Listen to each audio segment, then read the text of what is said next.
El Gran Dictador, película de 1940, está lejos de ser la mejor producción de Charles Chaplin. En el terreno argumental nos narra la historia de un barbero judío perseguido por los nazis, a la par que hace una sátira del señor H y su hambre de poder.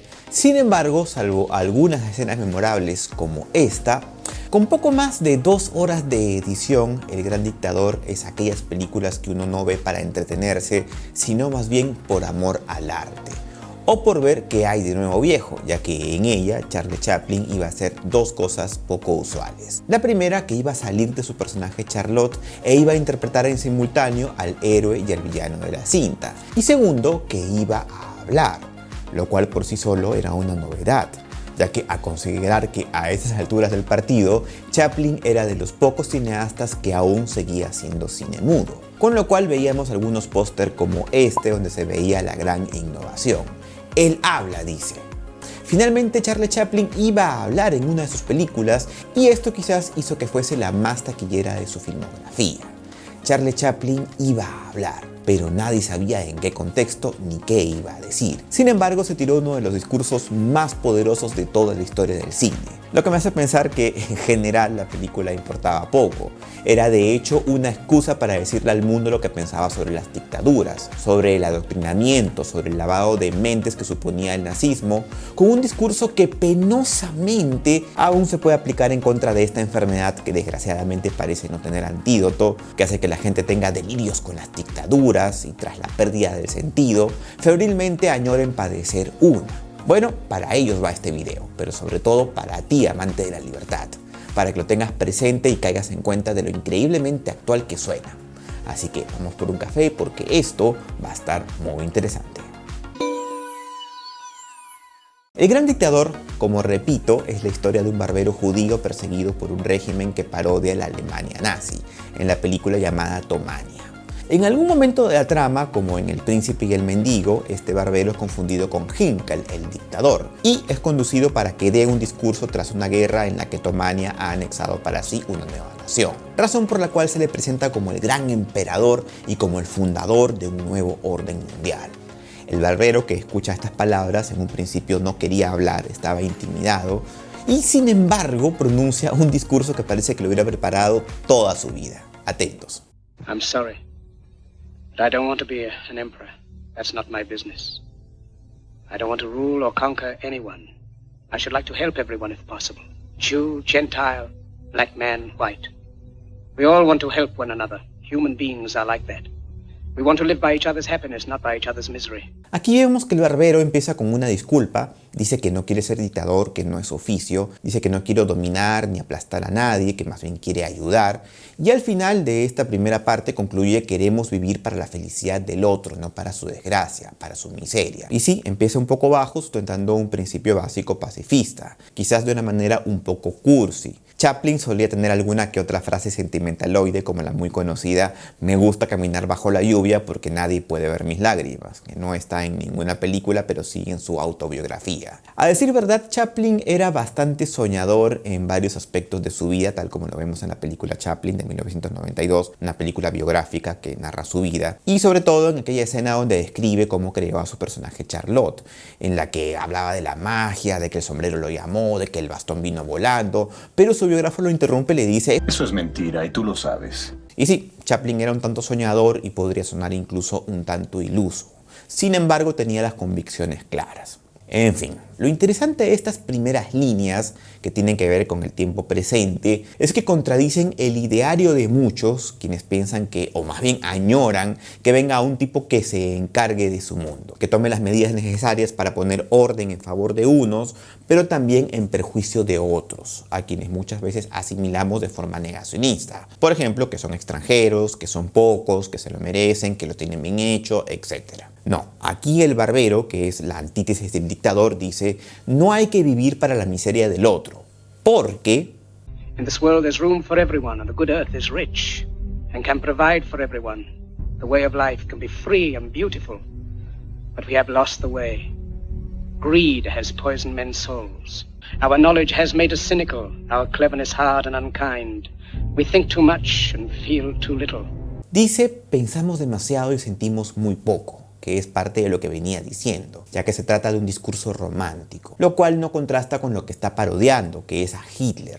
Hitler era romántico en sus discursos, pero no vendía sentimientos, vendía ideas de superioridad, de nacionalismo, de odio, cosas que con cierta habilidad discursiva eran más o menos razonables y hasta parecían verdaderas. En cambio, lo que nos dice Chaplin es que hay que seguir con nuestra inclinación natural por ser solidario con el otro, desintoxicar nuestra mente de ese discurso de odio de tu adoctrinador de turno, del que salen videos con letras amarillas que dicen destruir ideologías, el que acaba con los supuestos engaños y mentiras, con lo cual Chaplin se refiere a ti como un ser humano que en el fondo, fuera toda esa basura que te han implantado, te hace una pregunta que es: ¿qué es lo que ves en la otra persona? ¿Ves a un enemigo o a un semejante?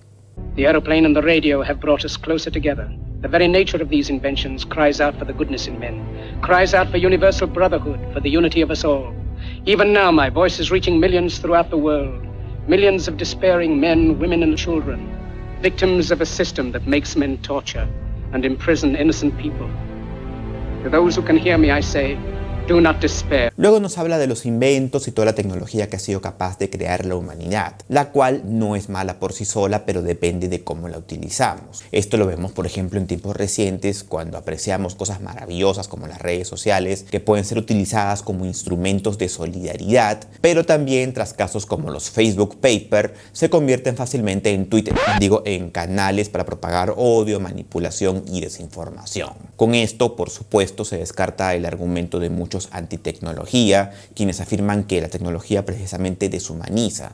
Y no es que deshumaniza, sino que todo depende de cómo la uses, ya que en muchos casos su uso no hace otra cosa más que desnudar un problema que estaba escondido. Porque quizás de la boca para afuera uno no es capaz de articular un discurso de odio, pero entre los seguidores de un ideólogo, con las aprobaciones y las insignias de la página, el fan destacado de la página por medio, quizás termina siendo tú mismo una especie de Hinkel. Entonces es preciso hacer un cambio. Y creo que en eso estamos. Yo me acuerdo que una consigna, por ejemplo, de la primera década del siglo XXI, de los años 2000, la internet era como una especie de videojuego donde la gente decía: lo que haces en internet no es real, allí se puede hacer de todo. No, hoy por el contrario sabemos que internet no es otra realidad, es parte de nuestra realidad y hay que usarla con la misma responsabilidad con la que nos comportamos en persona. Y creo que lo mismo será en adelante con el advenimiento de las IAs.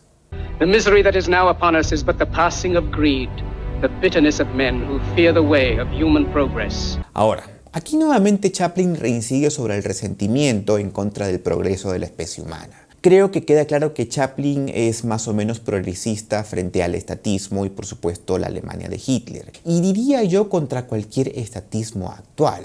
Por cierto, cabe señalar que cuando se estrenó la película, ni siquiera Estados Unidos estaba metido en la guerra. Era una fase muy temprana de la Segunda Guerra Mundial. Era más o menos como lo que hoy tenemos con la guerra entre Rusia y Ucrania, que esperemos que no pase a mayores. Pero era interesante que Chaplin se pronuncie con este discurso como líder de opinión, ya que había muchos que no veían con malos ojos el régimen nazi, o gente que no lo percibía como una amenaza directa. Por ejemplo, no se sabía entonces nada de los campos de concentración.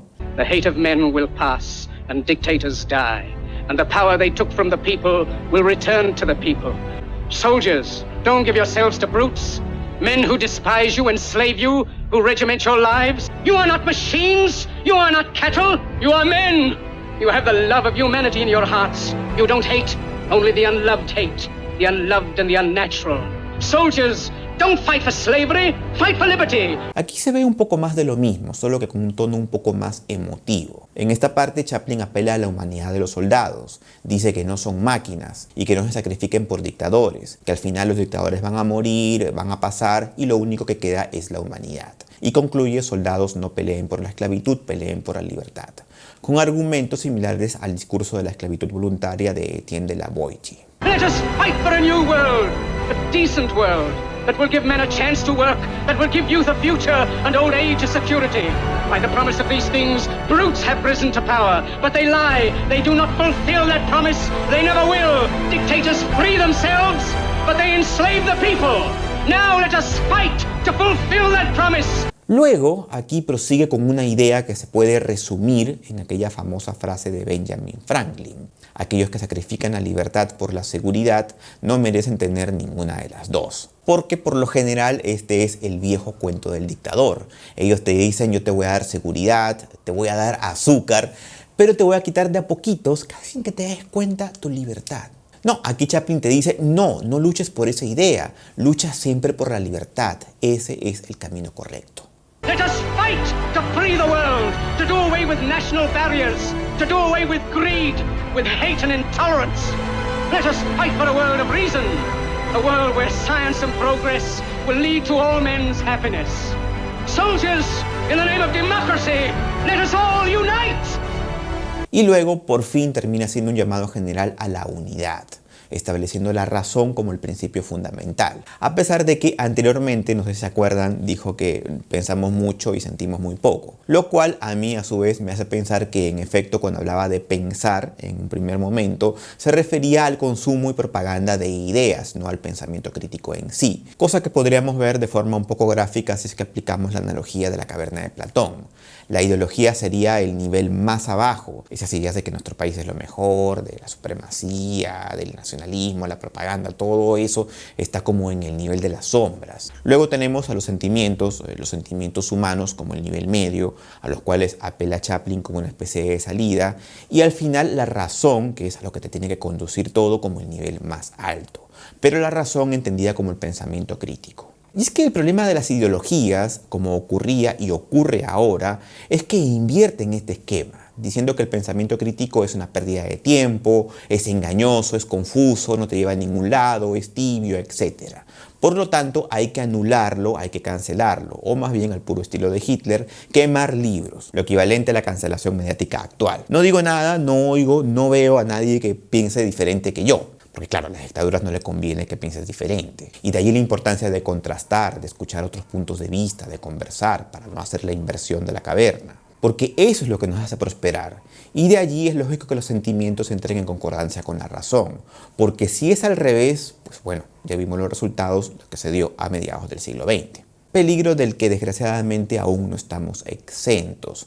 Pero de ti depende hacer el cambio. Por eso es importante el pensamiento crítico y los ideales que proponemos en este canal.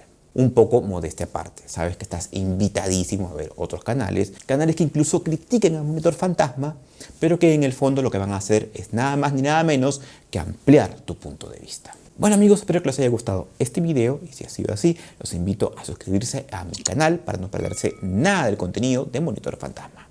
Muchas gracias a toda la gente que ha apoyado a través de las membresías de pago, que me están viendo ahora mismo, y nos vemos en una muy próxima oportunidad.